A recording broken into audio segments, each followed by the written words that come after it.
Welcome to BAM Football episode 4, and let's roll out the red carpet and start the fanfare because in the last week, Laurie McKinnon voted Mayor of Gosford City. Wow. Congratulations. Massive. Good work, Laurie. Congratulations. Thank you. Still sounds strange, but I put my hand up and got the gig, so move on Gosford. Let's start with your BAM Club of the Week. BAM Club of the Week, Lightning FC from Parts, New South Wales.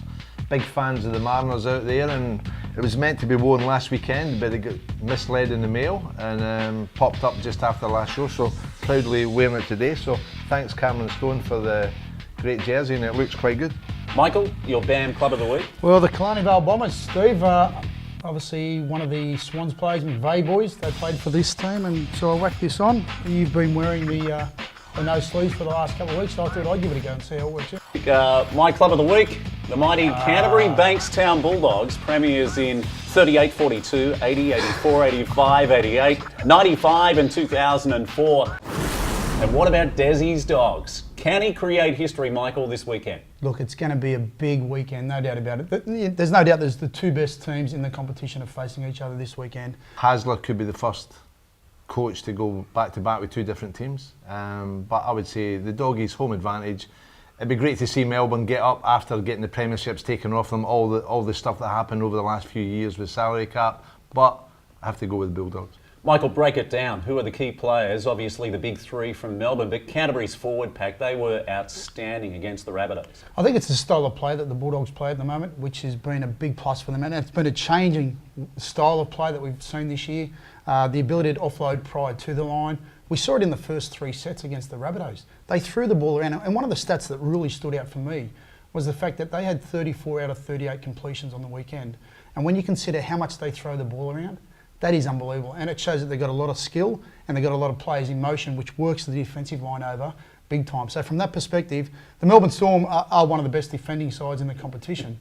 Michael, take us back to 2001. You were part of a team that set records in the National Rugby League in terms of attacking ability and came up against the Newcastle Knights, and they were just incredible. 30 points to 24, the game finished, but tell us about grand final week. Even though your team went down, it must be one of the great highlights. Oh, no doubt about it. In fact, I'd say to people it was the best 2 weeks of my career in terms of, the week leading up to it and the week after it. The week after, we had a great time. But I couldn't imagine how good it would have been if we had won the thing because I don't remember much of it, to be honest with you. But it was a good time. But the week leading up, there's a whole lot of fanfare that comes with it. And, these players, it's about taking it all in and ensuring that they don't take their eyes off the prize, and that's the big game on Sunday. After having the 2007 and 2009 premierships stripped from the record, there'd be a burning desire with Melbourne to get the job done this Sunday. Laurie, you'd love this week. You took the Mariners to a grand final. You'd love the NRL and AFL grand finals this week.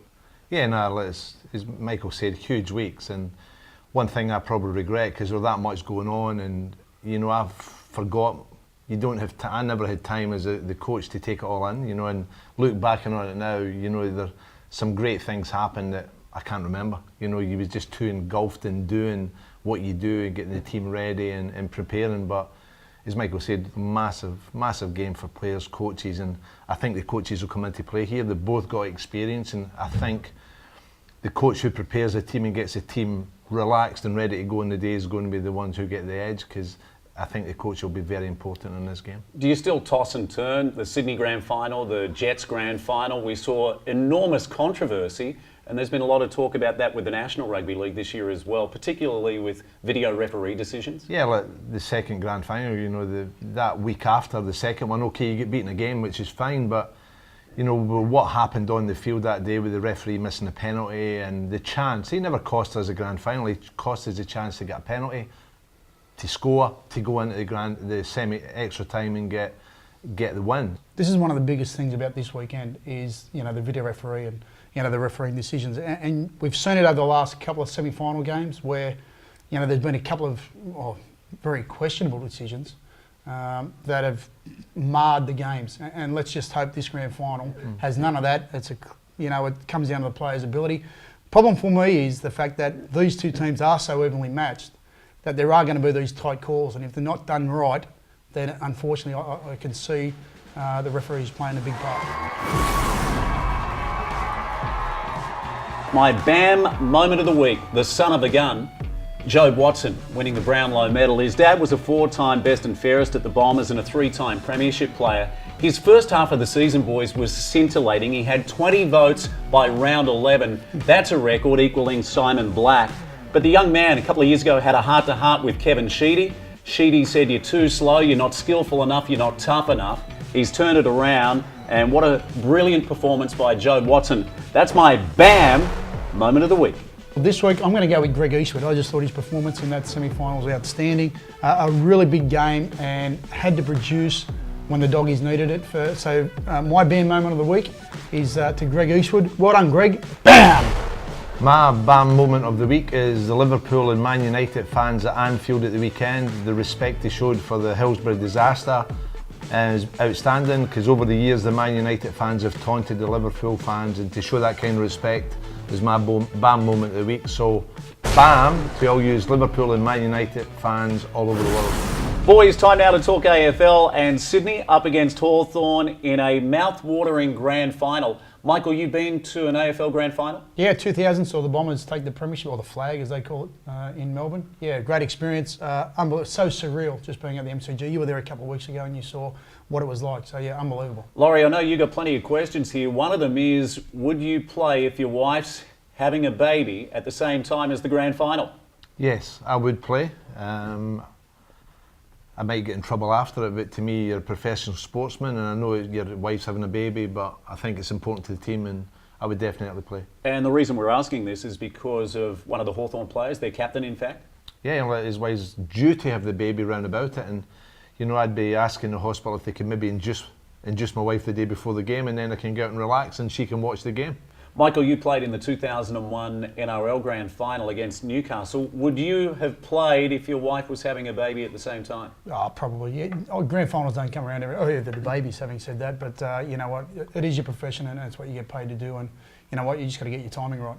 Grand finals can be a once-in-a-lifetime opportunity. Oh, no doubt about it, and you want to make the most of it. And you know, I had one crack at it and missed it over 13 seasons. So there's plenty of players who don't get the opportunity to play in a grand final. But what about some of the numbers here, boys? Last 15 at the G, Sydney just 1 win and a draw. They've got to overcome a hoodoo. They did last week against Collingwood. That's got to be a big concern for them going down there and taking on the Hawks, because the Hawks have got a record that they'd be very proud of at the MCG, where they've won 12 out of their last 15. So from that perspective, the Swans are up against it, but they played a good brand of football against Collingwood. And the thing about the Swans is they smother teams. Laurie, you know all about trying to nullify a key player. Buddy Franklin, if he kicks 2 or 3, I think Sydney win the game. If he kicks a handful, Hawthorn are premiers.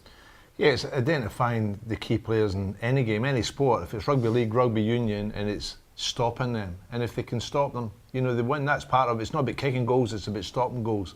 You know, it's attack, defence, it's just getting it right on the day, and that's what will dictate the game. What about off the field? Last year it was Meatloaf who did the pre-match entertainment, one of the most famous performances in history. Who have the AFL lined up this year? Well, it's definitely not me, because I've got a Mero gig on at the weekend, so I'll not be down there. Yeah, and I'm a terrible singer, so I don't know. And anybody they get is going to be better than what they I had think they last should year. have you down there to do the ground announcing, because you'd be fantastic at the G. Yeah, thanks, Laurie. A couple of things. Benny McGlynn misses out for Sydney, a hamstring problem. Guerra also out for the Hawks. You got a feel for McGlynn. Someone always misses out in grand final week. The young man's played 22 games this year and kicked 30 goals, but unfortunately will miss the biggest game of the year. These things happen in finals, you know, and you can only put the team on the part. Always somebody's going to be unhappy, but when you played so many games, done very well, kicked a lot of goals, and missing out, it's heartbreaking for the boy. Let's call it, boys. Butts, you're wearing the Killarney Vale Bombers jumper because of Jared McVeigh, the young captain of the Sydney Swans. What a fantastic man, a great role model. I'm going for Sydney. I think they're the most honest team in the competition. I think they can break that hoodoo at the G and get the job done. Cheer the red and the white, mate. I can't see them not getting the job done. Go the Swans. After the Swans getting beat from the Hawks and that little downturn they had, I think they'll come back for that in the Swans for the weekend. And I might even have another BAM moment. And it's got nothing to do with sport, but it's to my colleague here, the Mayor. So to Laurie McKenna, BAM to you! Thank you, Michael. And that might be a way to wrap the show this week. Last week we put the hand in, brothers in arms. This week, it's the Guard of Honour for Laurie McKenna. Wow. Let's stand And applaud. For the mayor. Well done, Mayor. And Thank you. you can go through our little...